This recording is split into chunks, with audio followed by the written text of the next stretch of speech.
Bonjour à tous, bienvenue dans cette vidéo de mathématiques secondaire 2. Aujourd'hui, on va faire un numéro à développement pour le chapitre du cercle.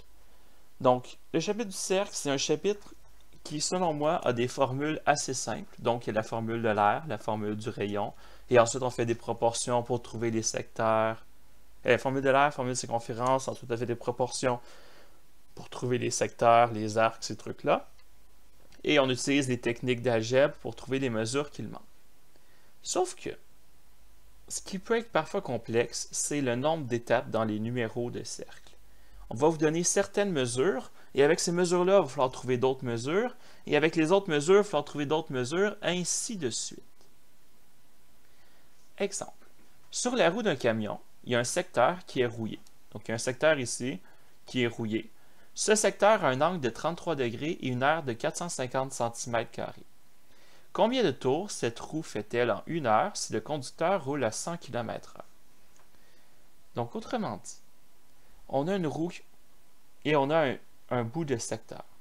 Si on connaît une partie de la roue, est-ce qu'on peut trouver l'aire totale? Oui. Là, je vais vous résumer ma façon de voir ce genre de problème. Ce qu'on sait, on connaît le secteur. Plus précisément, on connaît l'aire du secteur. Avec l'aire du secteur, on pourrait sûrement trouver l'aire du cercle. Nous, ce qu'on cherche, c'est des tours de roue. Pour savoir combien de tours la roue fait, il faudrait savoir la circonférence. Donc, avant de savoir le nombre de tours, il faudrait connaître la circonférence. Pour savoir la circonférence, qu'est-ce qu'il faudrait connaître? Il faudrait connaître le rayon ou le diamètre. Pour connaître le rayon ou le diamètre, est-ce qu'avec l'aire du cercle, je peux trouver le rayon ou le diamètre? Oui. Et là, regardez mon petit schéma que je me suis fait. Si vous avez de la misère à y penser dans votre tête, vous pouvez vous le dessiner. Je connais l'aire du secteur. Je cherche le nombre de tours. Avec l'aire du secteur, je peux trouver l'aire d'un cercle. Avec l'aire d'un cercle, je peux trouver le rayon, le diamètre. Avec le rayon du diamètre, je peux trouver la circonférence. Et avec les circonférences, je peux trouver le nombre de tours. On voit, il y a toutes les étapes que je suis capable de voir. Dans un examen, si vous ne savez pas comment trouver ça, réfléchissez dans les deux sens. Comme vous avez vu, j'ai commencé par le nombre de tours. Je me suis dit, qu'est-ce qu'il me faut pour le nombre de tours? Ah, il me faut une circonférence.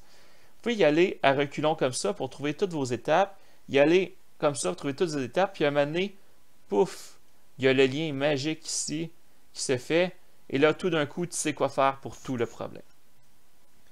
Donc voilà ce qu'il va falloir faire pour ce problème-là en particulier. Il va falloir trouver...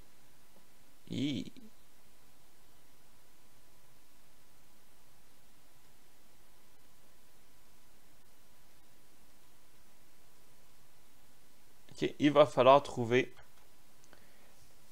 l'aire du secteur qui permet de trouver l'aire du cercle et ainsi de suite. Donc on va commencer par le commencement. Trouvons l'aire du cercle. Donc si je connais la partie, je connais une partie, et pardon, je connais une partie et le tout. Donc la partie que je connais, c'est 33 degrés. Le tout, c'est 360 degrés. Ça, c'est équivalent à mon secteur qui mesure 450 cm². Et je veux savoir c'est combien l'aire totale. Donc, comment je vais faire? Je fais des proportions. Par combien je dois multiplier ici pour obtenir 360? Je fais 360 sur 33.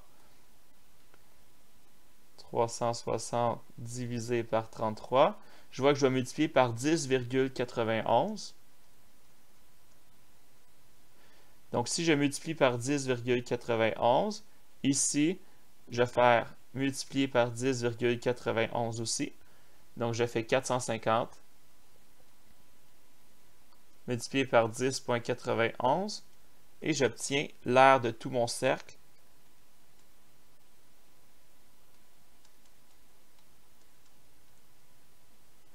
Pardon, j'ai de la misère. On recommence. 450 multiplié par 10,91, j'obtiens 4909,5. 4909,5. Et ça, ce sont des quoi? Ce sont des centimètres carrés. Donc, je connais l'aire du cercle. L'aire du cercle, c'est 4909,5 cm². Ensuite, pour trouver une circonférence, je dois utiliser le rayon ou le diamètre. Et pour trouver le rayon diamètre, je vais utiliser l'aire du cercle. Donc, je connais l'aire du cercle. Je sais que l'aire du cercle, c'est pi fois rayon exposant 2. Et ça, c'est équivalent à 4909,5. Comment je vais faire? Je vais commencer par diviser par pi des deux côtés. J'obtiens 4909,5 divisé par 3,1416. J'obtiens 1437,21. Donc, le rayon exposant 2, c'est 1437,21.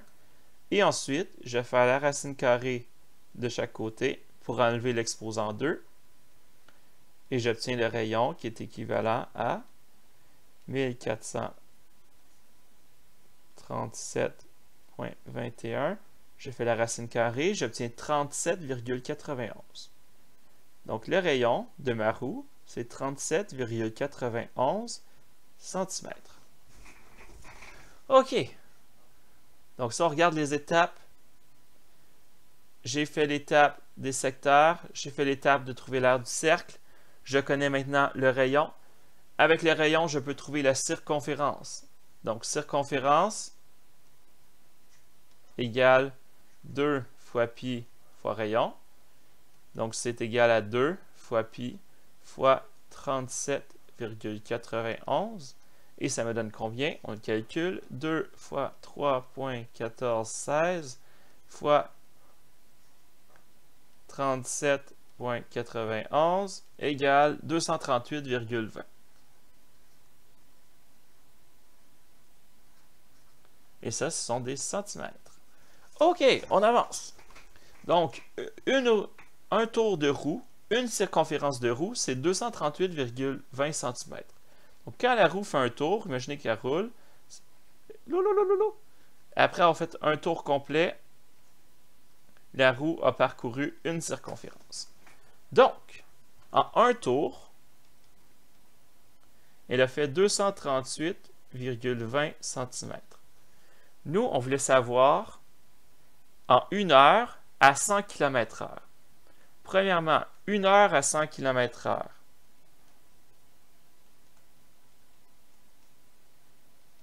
Ça donne quoi? Mais ça donne 100 km de parcouru. 100 km, c'est combien en centimètres? Premièrement, 100 km, c'est 100 000 mètres, parce qu'on multiplie par 1000. Et 100 000 mètres, on multiplie par 100, c'est 1, 2, 3, 4, 5.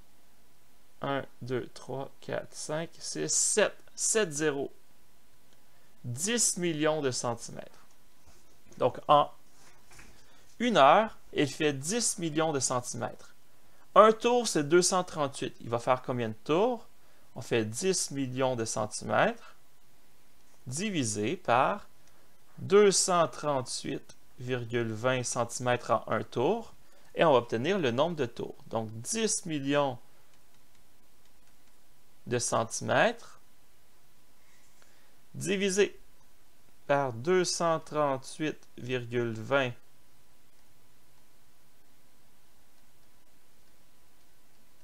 cm par tour, ça donne 41 981,53 tours.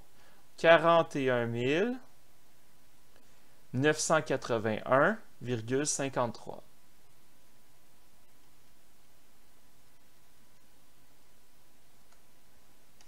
Et on a notre réponse finale. Donc voilà, ça c'est un problème de style d'examen. Il y a plusieurs étapes. Il n'y a aucune des étapes qui est en elle-même très difficile. Ce qui est le plus difficile selon moi, c'est vraiment de voir quoi faire. Donc, commencer vraiment quelle information que j'ai, qu'est-ce que ça permet de trouver, quelle information je veux trouver, qu'est-ce que j'aurais besoin de savoir pour ça. Et éventuellement, vous allez trouver un beau petit lien magique entre les deux où tout est relié et tout fonctionne. La seule façon de devenir vraiment bon dans ce genre de problème, c'est de se pratiquer. Il n'y a pas de miracle. Tu peux savoir la formule de circonférence, tu peux savoir la formule de l'air, mais si tu ne pratiques pas, tu ne pourras pas savoir les réponses comme par magie. Donc voilà, j'espère que vous avez apprécié cette vidéo.